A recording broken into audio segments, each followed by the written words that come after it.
The philosopher Schopenhauer once wrote, "Man can do what he wills, but he cannot will what he wills." This statement puts the spotlight on the complex nature of desire, as it often seems to defy our conscious attempts to control it. Despite our efforts to tame our desires, we often find ourselves trapped in a never-ending cycle of wanting more, only to be left feeling unfulfilled and discontented. Desire is a fundamental aspect of the human experience. It drives our actions, shapes our goals, and influences our emotions. At its core, desire is a psychological state that compels us to seek out specific outcomes, objects, or experiences. It's a combination of both our biological instincts and our social-cultural conditioning, shaping our preferences, values, and aspirations. While desires can propel us towards personal growth and self-actualization, they can also lead us down paths of endless craving, dissatisfaction, and suffering. But what if the secret to a more satisfying life lies in the paradoxical idea of wanting less, rather than constantly striving for more?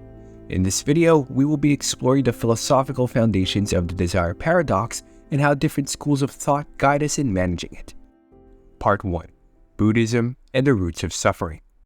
One of the earliest and most profound explorations of the paradox of desire comes from Buddhism. At the heart of the Buddhist teachings lies the belief that our desires, if left unchecked, can lead to a continuous cycle of craving and dissatisfaction known as samsara. Buddhism teaches that our desires stem from misunderstanding the constantly changing and interconnected nature of reality. We often want things that will bring us lasting happiness, only to find that our satisfaction is fleeting, giving way to new cravings and disappointments. The continuous cycle of desire and suffering happens because we live in a separate, unchanging self. According to Buddhism, our sense of self is always changing due to our experiences and connections with others and the world. And by realizing that our identity is constantly changing and connected to everything, we can then let go of a fixed self-image and accept life's impermanent and interdependent nature. One of the central teachings of Buddhism is the concept of non-attachment, which encourages us to let go of our desires and cravings without repressing or denying them. Non-attachment doesn't necessarily mean indifference or detachment from the world. Rather, it's a mindful and compassionate approach to life that allows us to fully engage with our experiences without being controlled by our desires. By cultivating non-attachment, we can develop a healthier relationship with our desires, embracing those that contribute to our well-being and letting go of those that cause suffering. Through practices such as mindfulness meditation and the cultivation of moral behavior, Buddhists strive to develop the wisdom and compassion necessary to break free from the cycle of craving and dissatisfaction. In embracing the paradox of desire, Buddhism offers a path towards a more fulfilling life, one in which we learn to want less and find greater satisfaction in the present moment. And by understanding that everything is temporary, we can then enjoy life's fleeting beauty and find satisfaction in simple pleasures. In this way, wanting less can bring us more happiness, peace, and spiritual growth. Part 2. Epicureanism. Pursuing the right kind of desires. Established by the Greek philosopher Epicurus in the 4th century BCE, Epicureanism aims to help individuals achieve a life of pleasure and happiness by pursuing the right kind of desires. Unlike other philosophical traditions that advocate for the complete suppression of desires, Epicureanism teaches that not all desires are inherently harmful. In fact, the pursuit of pleasure is considered the highest good in Epicurean philosophy. However, Epicurus recognized that not all pleasures are created equal, and that the reckless pursuit of hedonistic pleasure can lead to pain and suffering. Epicurus believed that understanding and managing desires was crucial to living a fulfilling life. So he then classified desires into 3 types. The first type is natural and necessary desires, such as food, water, shelter, and companionship. These desires are essential for survival and well-being, and pursuing them contributes to our happiness. The second type of desires are the natural but unnecessary desires, like cravings for luxury foods or multiple intimate partners. These desires are rooted in our biology but not quite essential to our well-being. Epicurus urged caution in indulging these desires, as they might lead to negative outcomes like addiction or conflicts. And the last type of desires are the unnatural and unnecessary desires, like chasing wealth, power, or fame. Epicurus considered these desires to stem from societal influences and false beliefs about happiness. And according to him, these desires often result in suffering and should be avoided at all costs. So by distinguishing between these different types of desires, Epicureanism offers a nuanced approach to the paradox of desire. The key to a happy life, according to Epicurus, lies in the pursuit of simple, natural pleasures and the cultivation of meaningful relationships, all while avoiding the pitfalls of materialism and social comparison. And you can do that by developing a clear understanding of our desires and learning to manage them effectively, which can lead us to achieve a state of inner peace and contentment, free from the turmoil of unfulfilled cravings and unattainable goals. Epicureanism also emphasizes the importance of mental tranquility as a crucial component of happiness. As Epicurus once said, "Do not spoil what you have by desiring what you have not.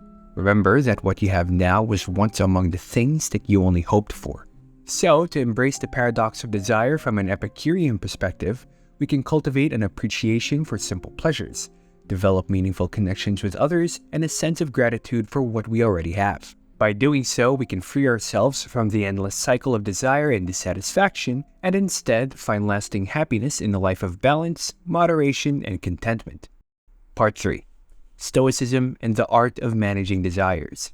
Stoicism is an ancient philosophy that emerged in Greece around 300 BCE. It focuses on the development of personal virtues, self-discipline, and inner resilience to face life's challenges. The Stoic philosopher Seneca once wrote, "It is not the man who has too little, but the man who craves more that is poor."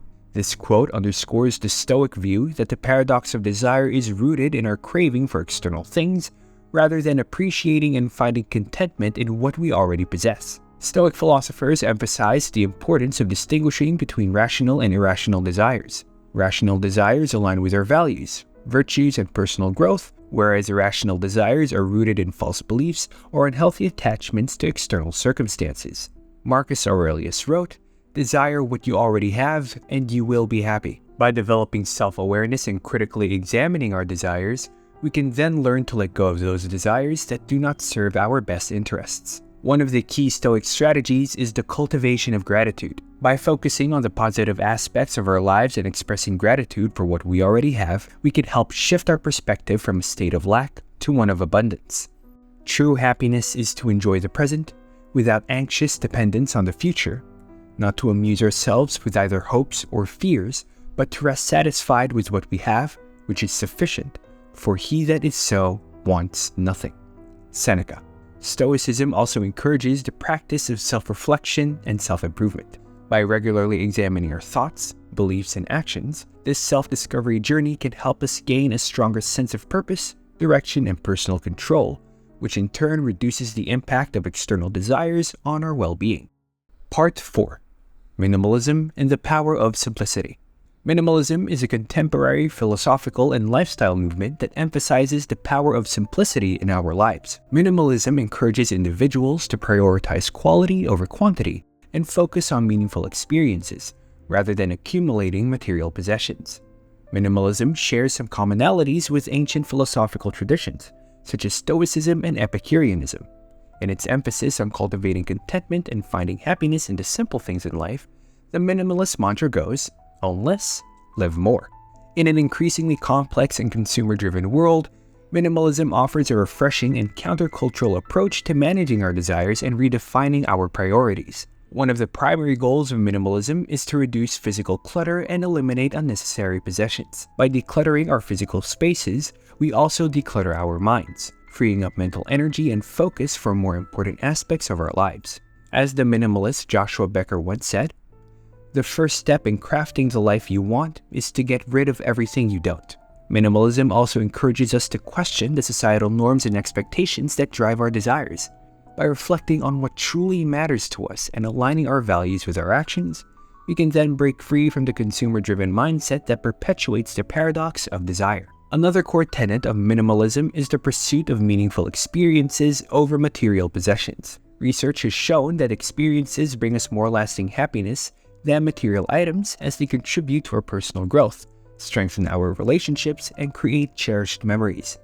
By prioritizing experiences over things, we can then cultivate a deeper sense of fulfillment and contentment. Minimalism also emphasizes the importance of mindfulness and being present in the moment. By practicing mindfulness, we can then develop a greater awareness of our desires and learn to distinguish between what is essential and what is superfluous. As the minimalist writer Leo Babauta observed, simplicity boils down to two steps: identify the essential, eliminate the rest. Minimalism suggests that adopting this way of thinking can guide us through the paradox of desire. By letting go of our connection to material things and fostering mindfulness, we pave the way for a life filled with greater satisfaction, contentment, and a sense of purpose. So, in a way, minimalism could serve as a powerful reminder for us that true happiness may not be in having more, but in desiring less. And by being aware of our desires and appreciating what we already have, we can direct our energy towards the pursuits that genuinely bring meaning and fulfillment to our lives.